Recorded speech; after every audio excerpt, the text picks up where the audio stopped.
Hello friends, मैं आज आपके साथ आलू पापड़ की नई रेसिपी शेयर करने जा रही हूँ। तो ये देखिए, एकदम ट्रांसपेरेंट से ये पापड़ बनकर तैयार होते हैं। तो वैसे तो आलू से कई तरीके से पापड़ बनाए जा सकते हैं, लेकिन आज जो तरीका मैं शेयर करने वाली हूँ उसमें सिर्फ और सिर्फ एक कच्चे आलू से आप ढेर सारे पापड़ बनाकर तैयार कर लेंगे। और इन पापड़ को जब आप फ्राई करते हैं ना, तो ये बहुत ही कुरकुरे बनते हैं और सॉफ्ट तो इतने होते हैं कि मुंह में रखते से ही घुल जाते हैं। तो फिर देर किस बात की, चलिए करते हैं फटाफट से शुरू। तो पापड़ बनाने के लिए यहाँ पर एक बड़े साइज का आलू लिया है। अब इस आलू को हमें बहुत ही अच्छी तरीके से छील लेना है। फ्रेंड्स, यहाँ पर आलू के छिलके बहुत ही अच्छी तरीके से उतारे, नहीं तो हमारे आलू के पापड़ थोड़े काले भी पड़ सकते हैं। ये भी एक रीजन होता है। चलिए, तो आलू को अब हमने अच्छी तरीके से छील लिया है। अब हम क्या करेंगे कि यहाँ आलू को हम छोटे छोटे टुकड़ों में कट कर लेंगे और साइड में जो हमने बाउल में पानी लिया है ना, आलू को कट करने के बाद इसी पानी में डालते जाएंगे। तो फ्रेंड्स, आज के आलू के पापड़ में हम एक सीक्रेट इंग्रेडिएंट डालेंगे, जिससे कि हमारे पापड़ कुरकुरे तो बनेंगे ही,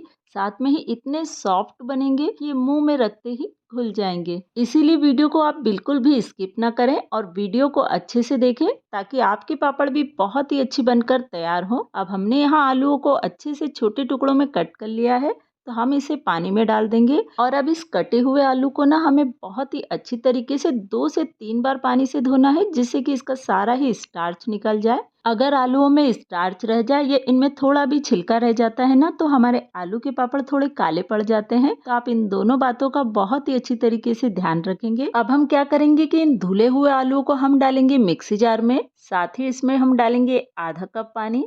और यहाँ हमें आलूओं को बहुत ही अच्छी तरीके से ग्राइंड करके लेना है। तो यहाँ एक बार में ही इतने आलू पीसने में मुझे प्रॉब्लम आ रही थी, तो क्या करा मैंने कि इसे 2 बैचेस में ग्राइंड कर लिया है। तो अब जो तैयार आलू का पेस्ट है ना, इसे हमें अच्छी तरीके से छान लेना है, क्योंकि आलू का पेस्ट हमें एकदम स्मूथ चाहिए। उसमें हमें किसी भी प्रकार का लम्स या छोटे टुकड़े नहीं होना चाहिए। और इसे छानने के बाद जो ये आलू के टुकड़े बचेंगे ना, आप इसे फिर से ग्राइंड करके ले सकते हैं। तो यहाँ पर बचे हुए टुकड़ों को मैंने दूसरे बैच के साथ ग्राइंड कर लिया है। अब हम सेम प्रोसेस के साथ इसे फिर से अच्छी तरीके से छान कर ले लेंगे। तो चलिए, आलू का पेस्ट तो यहाँ रेडी है। अब हम क्या करेंगे कि किसी कढ़ाई या पैन को गैस पर चढ़ा देंगे और इसमें आलू के पेस्ट को डालने से पहले हम मेजर कर लेंगे। तो देखिए, एक बड़ा कप यहाँ पर आलू का पेस्ट बनकर तैयार हुआ है। और फ्रेंड्स, पापड़ बनाने के लिए मेजरमेंट बहुत ही जरूरी है। आप इसके लिए कोई भी कटोरी या कप सेट कर लीजिए। अब जिस कप से हमने आलू का पेस्ट लिया है ना, तो उसी कप से लगभग 2 कप पानी इसमें डाल देते हैं।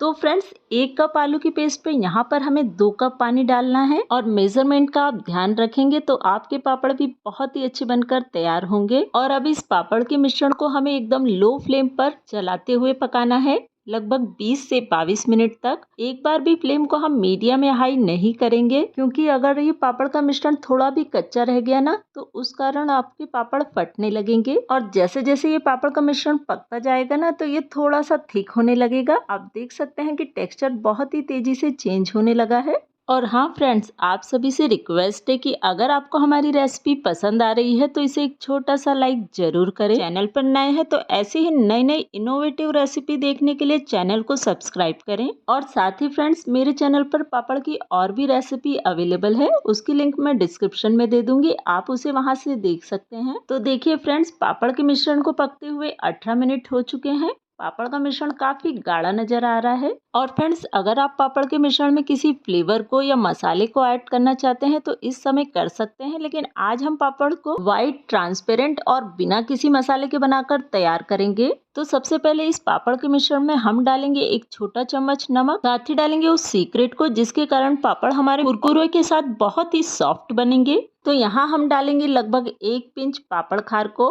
पापड़ खार मार्केट में इजीली अवेलेबल है और इसे पापड़ बनाते समय डाला जाता है। देखने में ये एकदम नमक की तरह दिखता है और ये बहुत ही सस्ते में आपको ढेर सारा मिल जाता है। और यहाँ पापड़ खार डालने के बाद अब इस मिश्रण को हम लगभग 2 मिनट तक और पका लेंगे। लेकिन फ्रेंड्स, अगर आप ये सोच रहे हैं कि हमें कैसे पता चलेगा कि ये पापड़ का मिश्रण पूरी तरीके से पक चुका है, तो उसके लिए भी मैं आपको 2 ट्रिक बता देती हूँ। तो जब पापड़ के मिश्रण को पकते हुए 20 से 22 मिनट हो जाए, तो आप किसी चम्मच से जब इस तरीके से गिराते हैं ना, तो आप देखेंगे कि लास्ट बूंद एकदम धीरे से गिरती है, जिसका मतलब है कि आपके पापड़ का मिश्रण पक चुका है और ये काफी गाढ़ा हो गया है। या आप किसी चम्मच को पापड़ के मिश्रण में जब डुबाते हैं ना, तो आप देखेंगे कि चम्मच पर एक अच्छी सी कोटिंग हो जाती है, और जब आप इसके बीच में उंगली चलाएंगे ना, तो आप देखेंगे कि पापड़ की मिश्रण की ये लकीर एक दूसरे पर ओवरलैप नहीं हो रही है। तो चलिए, पापड़ का पेस्ट तो एकदम रेडी है, जिसे मैंने एक बाउल में निकाल लिया है और इधर एक पॉलीथीन को भी फैला लिया है जिस पर कि हम पापड़ डालेंगे।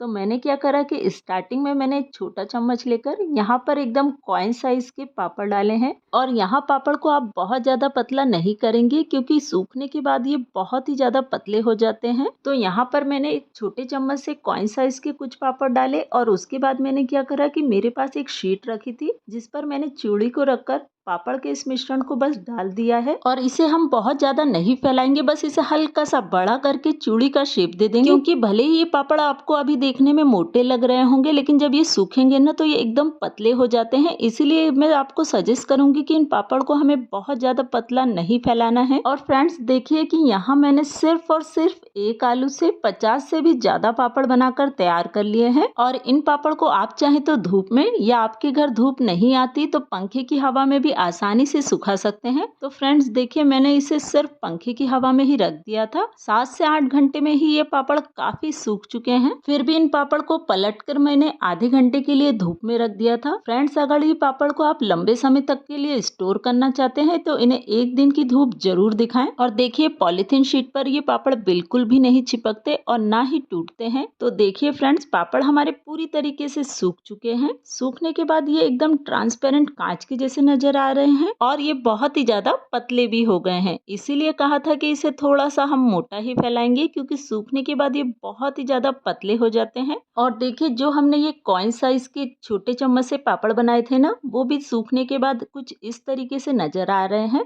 तो चलिए, पापड़ को अब हम फ्राई कर लेते हैं। इधर हमने कढ़ाई में तेल गर्म होने रख दिया था। अब इसमें हम जैसे ही पापड़ डालेंगे ना, तो पापड़ हमारा बहुत ही अच्छी तरीके से फूल जाता है, और इसे हम फटाफट से निकाल लेते हैं। फ्रेंड्स, ये पापड़ बहुत ही ज्यादा पतले बनते हैं ना, इसीलिए इसे फ्राई करने में बिल्कुल भी टाइम नहीं लगता, और फटाफट से बहुत सारे पापड़ को आप फ्राई कर सकते हैं। तो देखिए फ्रेंड्स, यहाँ पर मैंने कुछ आलू के पापड़ को फ्राई कर लिया है। पापड़ की रेसिपी बहुत ही ज्यादा सिंपल है, और इस पापड़ को आप व्रत में भी खा सकते हैं। तो आने वाले नवरात्रि व्रत के लिए पापड़ की इस रेसिपी को जरूर ट्राई करें। तो देखिए, यहाँ पर हमने एक कच्चा पापड़ और एक फ्राई किए हुए पापड़ को ले लिया है। आप इनमें अंतर आसानी से देख सकते हैं कि फ्राई होने के बाद बहुत ही ज्यादा ये फूल जाता है और बहुत ही सॉफ्ट कुरकुरा बनकर तैयार होता है। और फ्रेंड, रेसिपी कैसी लगी कमेंट करके मुझे ज़रूर बताइएगा। चलिए, मिलते हैं किसी और वीडियो में नई रेसिपी के साथ। तब तक अपना ख्याल रखें। Bye bye.